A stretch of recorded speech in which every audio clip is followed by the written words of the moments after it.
आइए हम वचनों के ज़रिए परमेश्वर की महिमा को हम देखेंगे और परमेश्वर किन अद्भुत बातों को हमें वचनों के ज़रिए कहना चाहते हैं, उन सभी बातों को हम देखने वाले होने पाएँगे। और जिन्हें भी वचन मिला है, वो जल्दी से आगे आकर वचनों को रखें और वचनों के ज़रिए हम आज परमेश्वर जो भेदों को प्रकट करना चाहते हैं, आज का रिपीट हो रहा है। आज के अन्य भाषाओं का ट्रांसलेशन मैं आपको बता देता हूँ, उसके बाद हम वचनों में बढ़ेंगे। आज परमेश्वर आपसे रिबी खारा बाशने खाला बाशरे बेरेखे तेरेपी सुनमाशने कलबितो को सरबिया रबा। परमेश्वर की अनुग्रह, परमेश्वर की आशीषें किस प्रकार से आपके जीवन में खुलती है, उन चीजों को आप देखने वाले हैं। हालेलुया। तो हम वचन के जरिए इन सारी बातों को देखेंगे, तो आगे आकर आप वचनों को रखें जो भी परमेश्वर ने आपको दी है। शबला रवा शकिंदा होली बिया रवा शबरा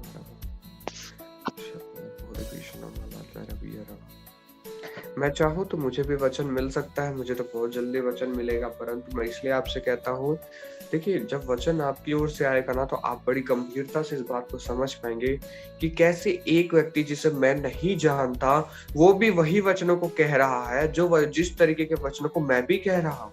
ये आपके विश्वास में मजबूती को खोलता है। दूसरा, जब हम एक दूसरे के लिए वचनों को ऐसे प्रकट करते हैं कि पिता आज क्या कहना चाहते हैं, तो पिता आपको इस्तेमाल कर रहे हैं। इस समय मौका आपको मिल रहा है इस्तेमाल होने का पिता की ओर से। तीसरी बात, जब आप इस्तेमाल होते हैं परमेश्वर की ओर से, तब आप और गहराई से समझ पाते हैं कि सच में हमने एक मन की प्रार्थना की, क्योंकि बहुत सारे लोगों ने मिलकर जब प्रार्थनाएं की है और सभी का जो भी वचन आ रहा है निकलकर सभी के जीवन में, वो एक ही तरीके का। इसका मतलब ये एक मन की प्रार्थना।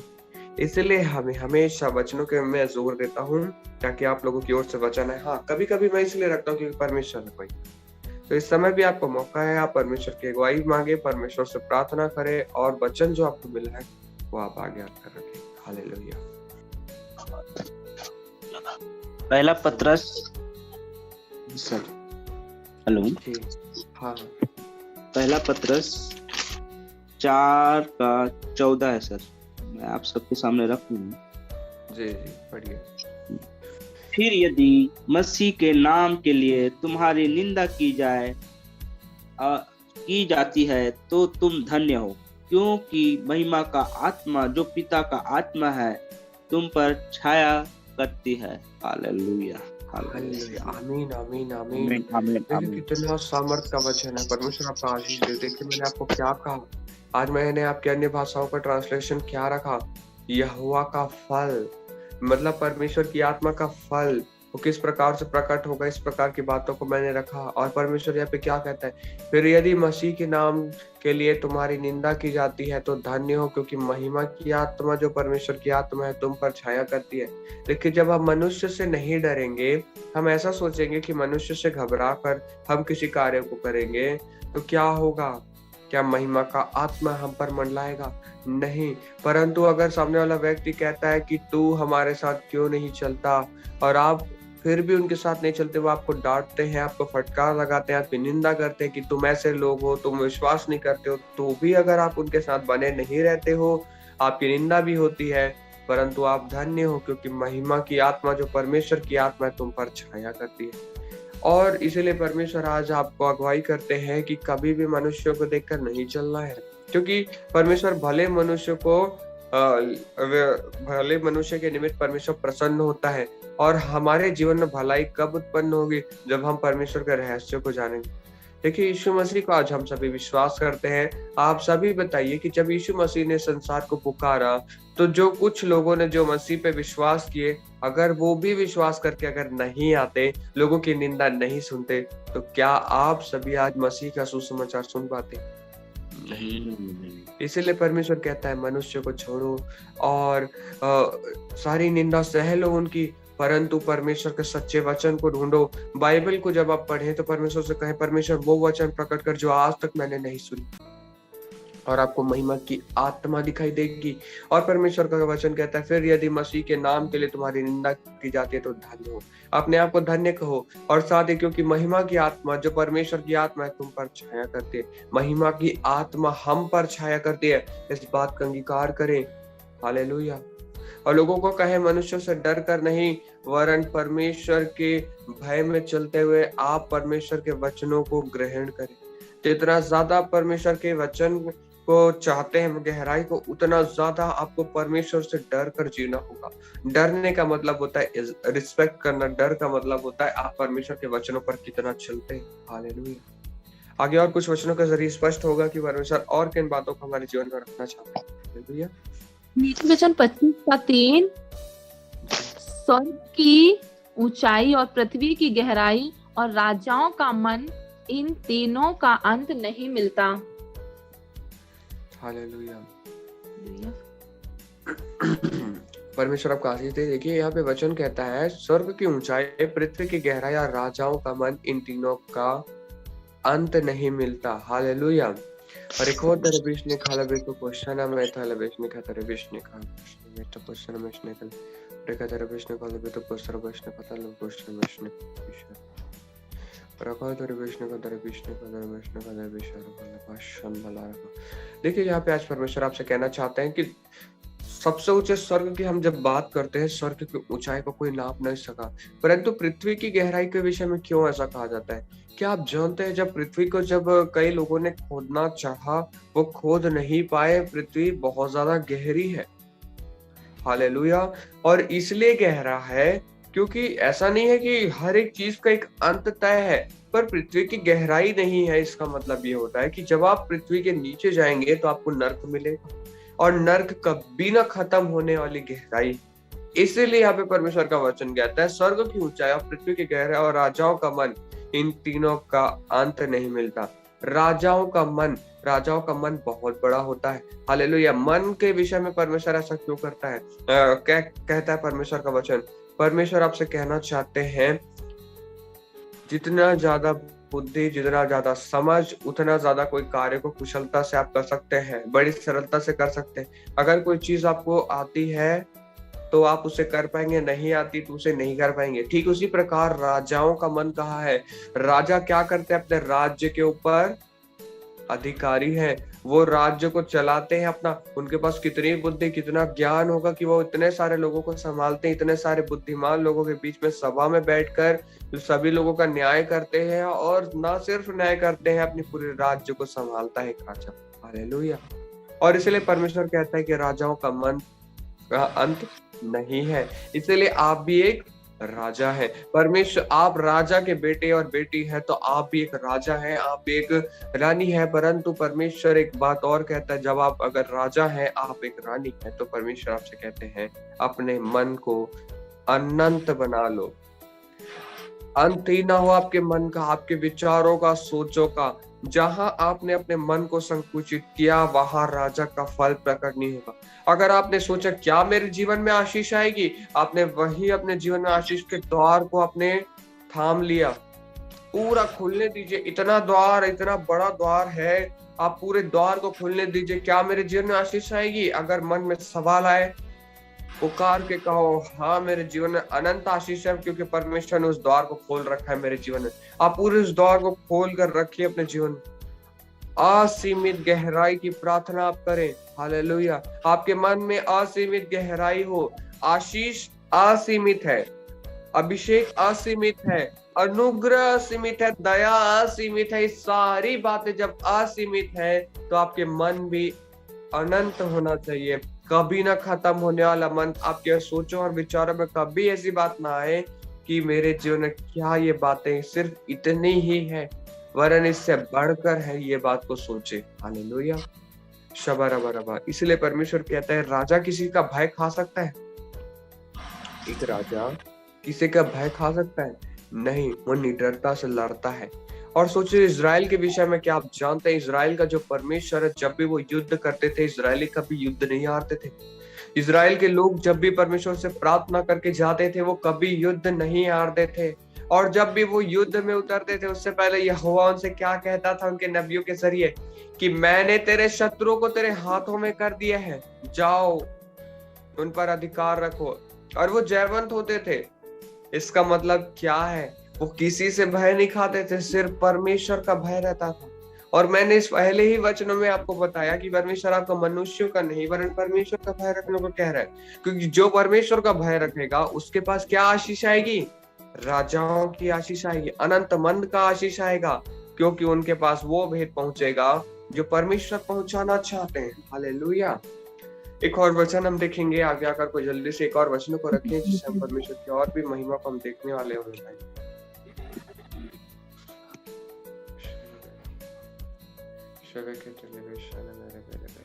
इर्मिया का 1:8 जी बोलिएगा। इर्मिया 1:8 तू हालेलुया। उसके मुख को देखकर मत डर, क्योंकि तुझको छुड़ाने के लिए मैं तेरे संग हूँ, यहोवा की यही वाणी है। आमीन। हालेलुया। आमीन। देखिए यहाँ पे परमेश्वर की तेज बात करता है, तू उससे भयभीत ना होना, क्योंकि तुझे छुड़ाने के लिए मैं तेरे साथ हूँ। तू उनसे भयभीत ना होना। परमेश्वर कहता है मनुष्यों से भयभीत ना होना, क्योंकि तुझे छुड़ाने के लिए मैं तेरे साथ हूँ, यहोवा की यही वाणी है। परमेश्वर आपसे क्यों ऐसा कहता है किसी से भयभीत नहीं होना है? क्योंकि देखिए आपको राजा का गुण प्रकट करना है। और एक राजा का गुण कैसे गुणों को प्रकट करता है? अनंत आशीष। क्या आप जानते कि राजा कितना धनी होता है? राजा कैसे जीवन को बिताता है? उसके जीवन में हर प्रकार का सुख होता है, हर प्रकार का एक समृद्धि होती है एक राजा के जीवन में। वही तो राजा का अभिषेक परमेश्वर आपके जीवन में चाहता है। और एक राजा किसी से नहीं डरता, वरन अपने परमेश्वर की अधीनता में चलता है। हालेलुया। और यहोवा की यही वाणी है, यहोवा की वाणी आप तक पहुंची है। इसलिए आज से परमेश्वर के निमित्त मनुष्य से देखकर नहीं, आपको जहां भी परमेश्वर का भेद, जहां भी परमेश्वर का ज्ञान मिले, वहां जाकर आप ज्ञान एकत्रित करें। क्योंकि एक राजा बुद्धिमान कैसे बना, हम राजाओं के जीवन को देखते हैं तो कैसे बढ़ते हैं। सुलेमान ने परमेश्वर से बुद्धि मांगा, दाऊद ने परमेश्वर से बुद्धि मांगा। ये कौन थे? बड़े बड़े राजा थे। सुलेमान का नाम चलता है, किंग सोलोमन करके आप देखेंगे तो बहुत महान राजा का नाम है ये। अगर दाऊद को आप देखेंगे तो ये भी एक बहुत महान राजा जिसने विश्व भर में नाम कमाया है इन दोनों राजाओं ने। क्यों? क्योंकि इनका मन असीमित था। हालेलुया। ये जानते थे कि हमारे पास अनंत आशीष है, हमारे पास अनंत धन है, हर एक बातें अनंत है हमारे लिए, क्योंकि हमारा परमेश्वर अनंत का परमेश्वर है और कभी ना खत्म होने वाली आशीष आपके संग और साथ है। हालेलुया। इसलिए निरंतर आपको परमेश्वर ये आगाह करते हैं कि मनुष्य को देखना नहीं है। अगर मनुष्य आपकी निंदा करते हैं कि तू ऐसे कार्यों को करता है तो भी उसे सह ले, क्योंकि परमेश्वर आपसे कहना चाहते हैं कि आप राजा का जीवन जिए। राजा की कोई कितना भी निंदा कर ले, क्या कोई राजा को राजा मेरे पे कहते, कोई राजा की कितना भी निंदा कर ले, परंतु क्या एक राजा राजा नहीं रहेगा? हालेलुया। मैं आपसे पूछता हूँ, कोई राजा की कितना भी निंदा कर ले, परंतु एक राजा क्या राजा नहीं रहेगा उसकी निंदा होने के बाद? रहेगा ना। उसी प्रकार से परमेश्वर आपको बनने को कहता है। आपको एक राजा के जीवन जीना है। कोई कुछ भी कहे, मैं राज्य करने के लिए पैदा हुई हूँ, मैं राज्य करने के लिए पैदा हुआ हूँ, मुझे परमेश्वर ने अधिकारी ठहराया है, मेरे को परमेश्वर ने स्वर्ग के राज्य के लिए राजा ठहराया और मैं उस प्रभुता को लेकर चलूंगा, मैं उस प्रभुता को लेकर चलूंगी। आप परमेश्वर से कहें, परमेश्वर के वचन को परमेश्वर से मांगे और परमेश्वर से कहें, रेखा तरवासने कलवेश तो को सरावासने खेले रे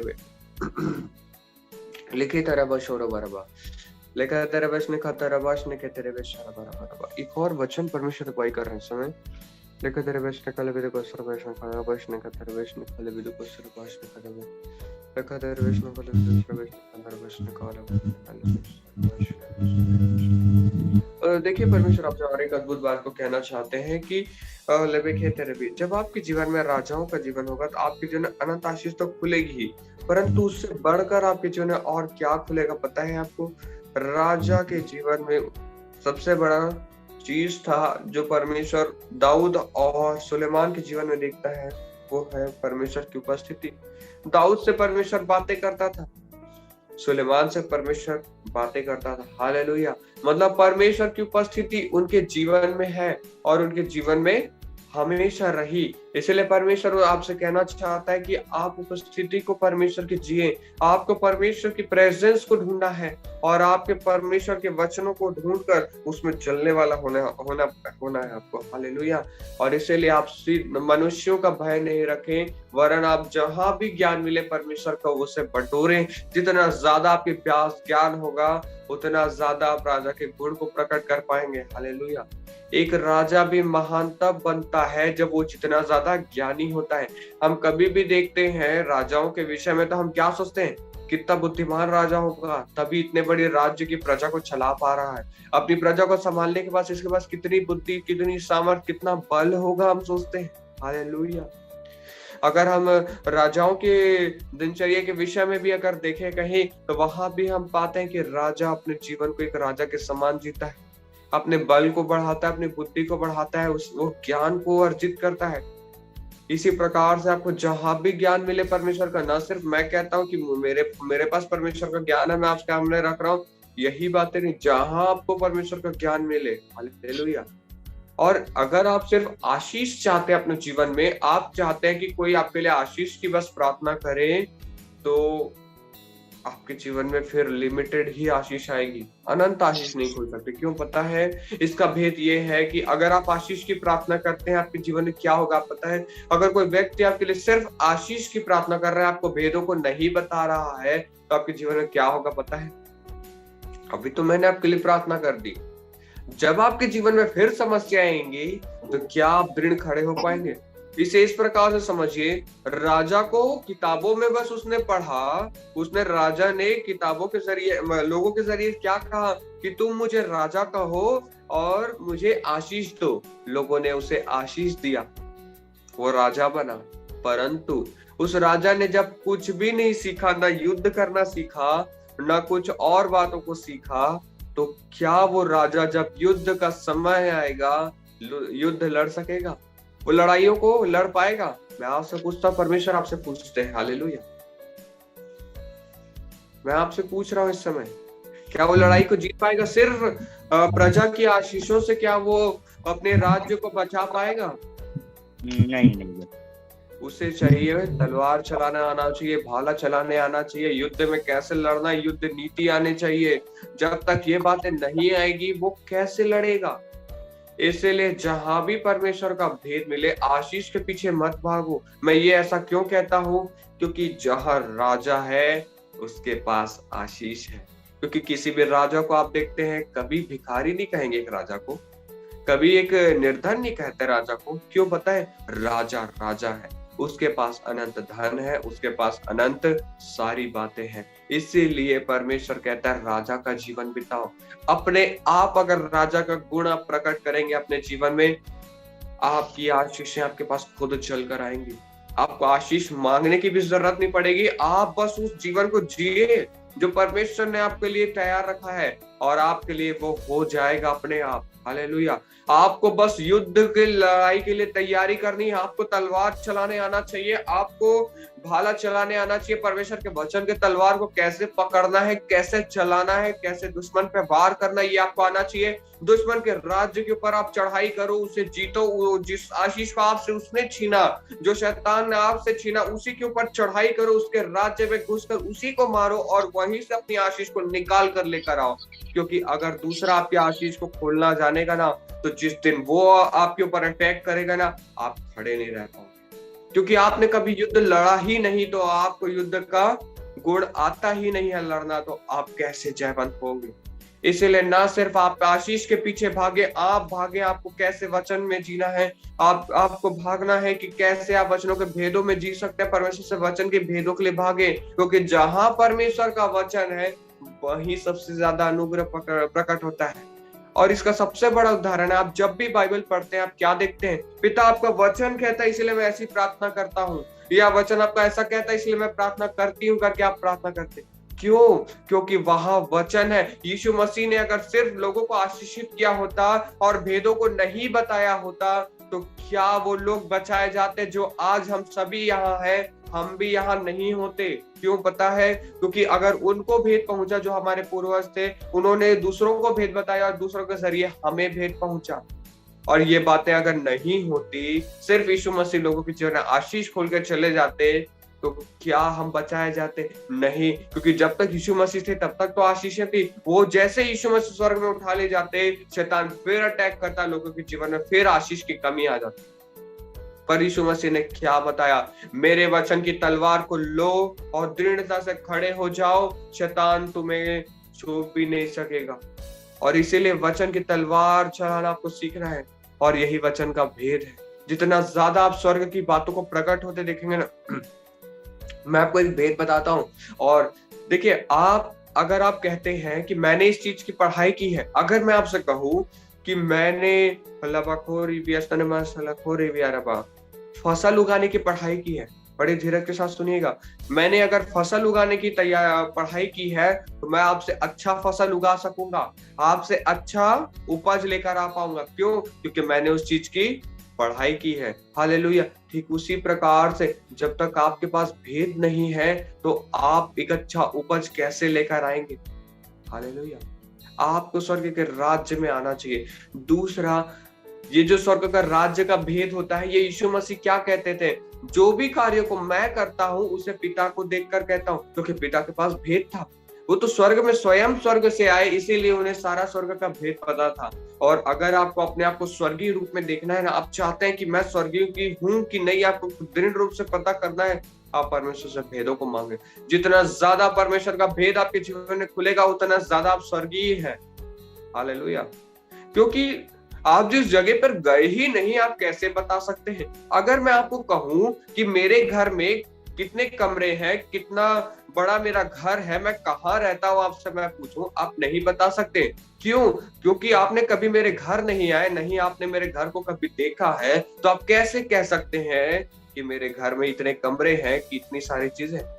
पर यीशु मसीह ने क्या कहा? देखो, मैं स्वर्ग में तुम्हारे लिए घर बनाने को, वहां बहुत से घर हैं जो तुम्हारे लिए मैं तैयार करता हूँ। क्यों कहा? क्योंकि वो स्वर्ग को जानते हैं, वो स्वर्ग से उतरा और वही स्वर्ग पे दोबारा चढ़ भी गया। इसीलिए स्वर्ग की बातों को जानना बहुत जरूरी है। ये आपको दर्शाता कि कोई व्यक्ति कितना स्वर्गीय है। आपको अगर जानना है ना, कोई व्यक्ति कितना स्वर्ग के भेद को जानता है, कोई कितना यीशु मसीह के करीब है, आप ये समझिए उसके पास कितना वचन का भेद है। Hallelujah.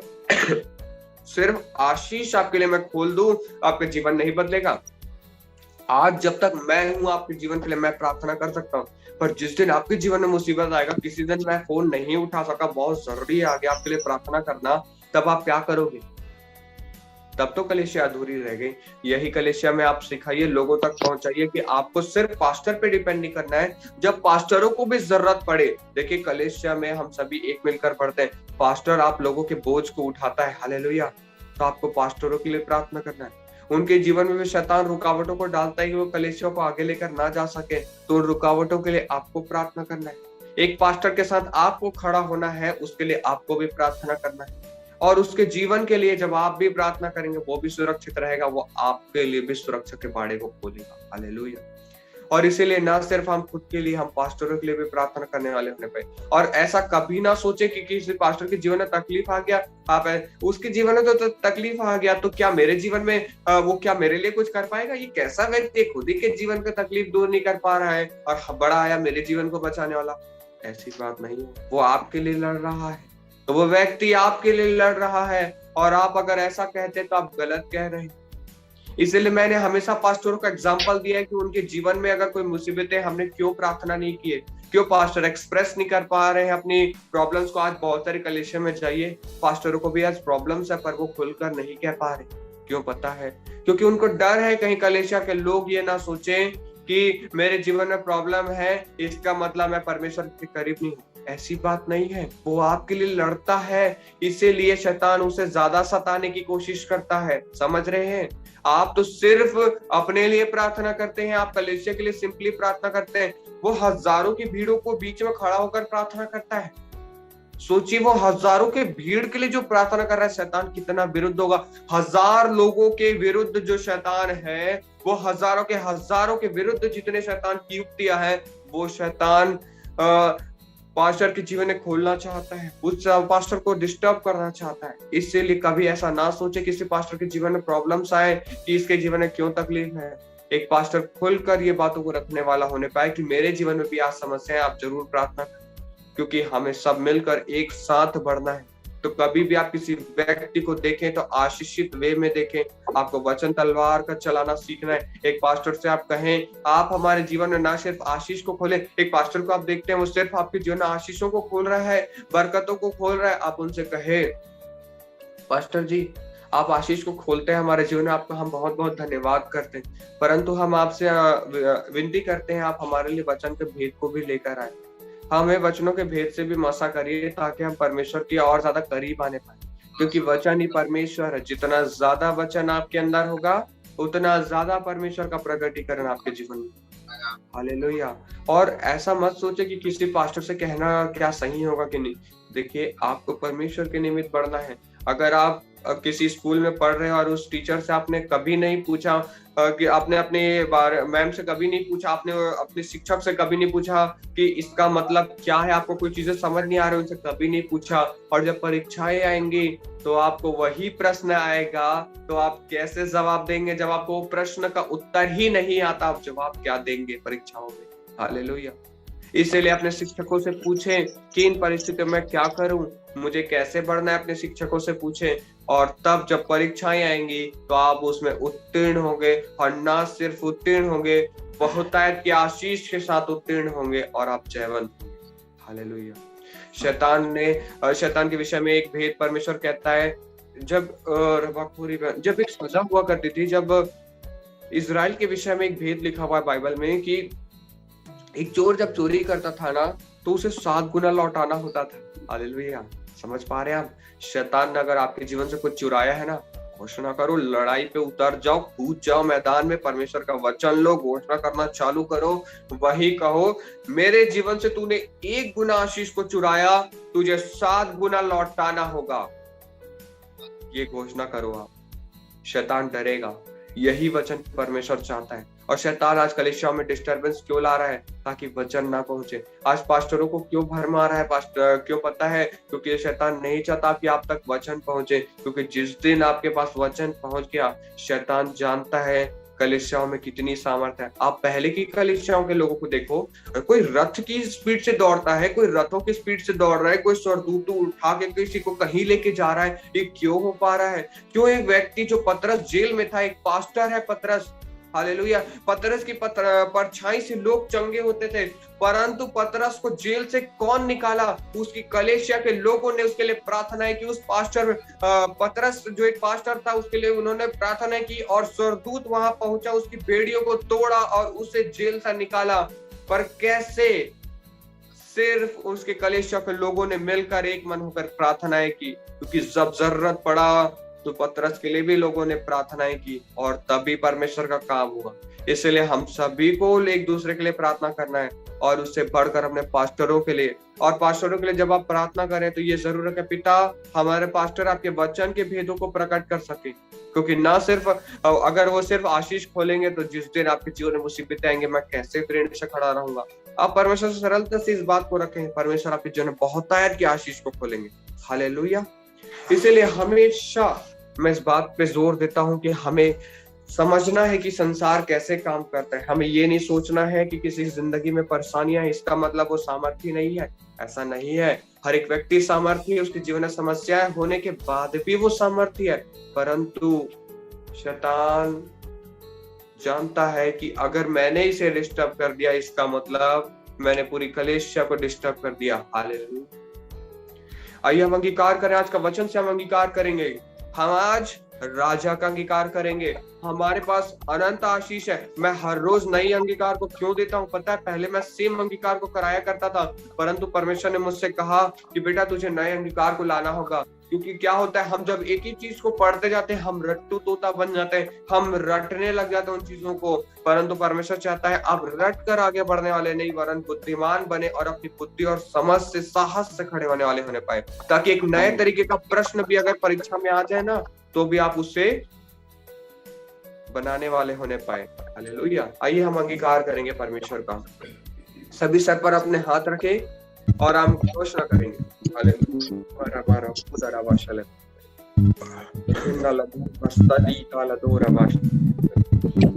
Ahora Dana Bashoro Goppo Vishwa। मैं राजा हूँ। राजा हूँ। मैं राजा हूँ। मैं राजा हूँ। मेरा पिता राजा है। मेरे पिता राजा है। इसलिए मैं राजा हूँ। इसलिए मैं राजा हूँ। मेरा पिता राजाओं का राजा है। मेरे पिता राजाओं का राजा है। इसलिए मैं भी राजाओं का राजा हूँ। मैं भी राजाओं का राजा हूँ। मेरा पिता अधिकारियों का अधिकारी है। मेरे पिता अधिकारियों का अधिकारी है। इसीलिए मैं भी अधिकारियों का अधिकारी हूँ। इसलिए मैं भी अधिकारियों का अधिकारी हूँ। राजा के गुण मेरे अंदर है। राजा के भीतर है। राजा की आशीषें मेरे अंदर है। राजा की आशीष मेरे अंदर है। मैं अनंत आशीष से परिपूर्ण हूँ। अनंत आशीष से परिपूर्ण। मैं अनंत अभिषेक से परिपूर्ण हूँ। मैं अनंत अभिषेक से परिपूर्ण हूँ। मेरे जीवन में यहोवा की वाणी है। मैं वचन के तलवार से जयवंत हूँ। वचन के तलवार से जयवंत हूँ।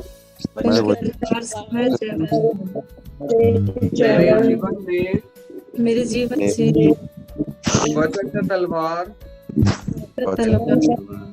बड़े बल और सामर्थ के साथ काम करता है। धन्य हूँ मैं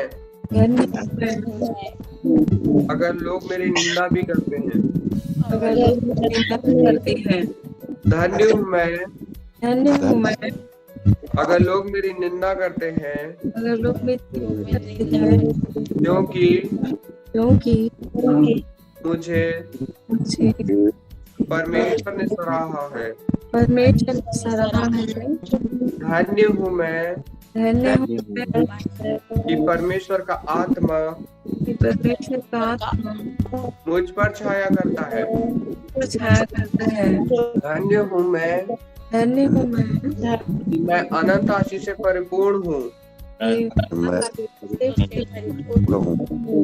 धन्य हूँ मैं मेरे जीवन में मनुष्यों का भय नहीं है। धन्य हूँ मैं कि मेरे जीवन में हुआ का भय है। परमेश्वर ने मुझे अनंत बातों से परिपूर्ण किया है। परमेश्वर ने मुझे अनंत धन आशीष सामर्थ अभिषेक और दया से परिपूर्ण किया है। यीशु के नाम और यीशु के लहू के द्वारा सारे अंगीकार को हम अपने जीवन में घोषणा करते हैं। आमीन आमीन आमीन। Hallelujah hallelujah. इसीलिए आप अपने देखने के नजरिए को अलग तरीके से देखें। आप कभी देखते हैं ना किसी चीजों को, तो उसे एक अलग नजरिए से देखें, आप कुछ अलग महसूस करेंगे। आइए हम एक साथ मिलकर एक दूसरे के लिए प्रार्थना करेंगे और हर एक के जीवन में हम आशीष को खोलेंगे। आइए हम प्रार्थना करें। पिता परमेश्वर, एक बार फिर आपके समीप आते हैं, आपका धन्यवाद करते हैं कि आपके वचन हमारे हृदय मांस गुदे को छेदते हैं। और पिता हमारा पूरा जीवन आपने अनंत आशीषों से परिपूर्ण किया है। अनंत आशीषों से परिपूर्ण किया है।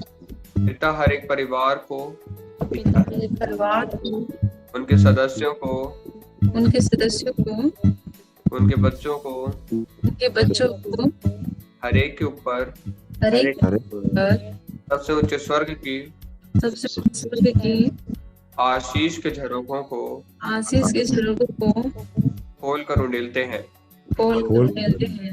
सभी आशीषित है इस बात की घोषणा करते हैं। आशीष से इस बात की घोषणा करते हैं। पिता, आपने सभी को आपने सबको अपने वचन से मसा किया है, अपने वचन से किया है। हर एक के जीवन में अपने वचन से अभिषेक किया है। हर एक के जीवन में अपने वचन से अभिषेक किया है। हर एक पिता हर एक का अपनी बुलाहट में बढ़ने वाला होने पाए। अपने बुलाहट में पढ़ने वाले होने पाए। पिता, जितने भी प्रार्थना रिक्वेस्ट है, पिता जितने प्रार्थना रिक्वेस्ट है, चाहे वो बीमारी के निमित्त हो, चाहे वो बीमारी के निमित्त हो, चाहे वो समस्याओं के निमित्त हो, चाहे वो समस्या के निमित्त हो, यीशु के नाम से उसे खंडित करते हैं।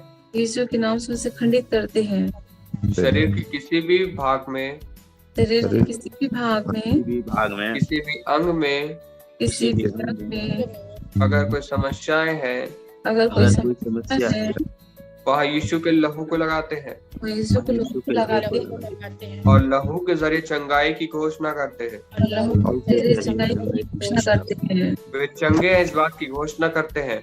वो चंगे इस बात की घोषणा करते हैं।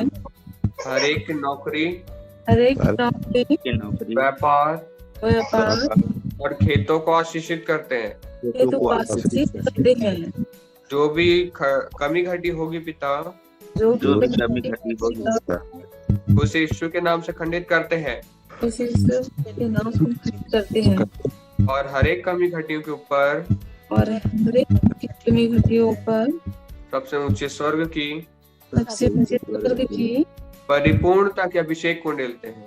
परिपूर्ण करते हैं।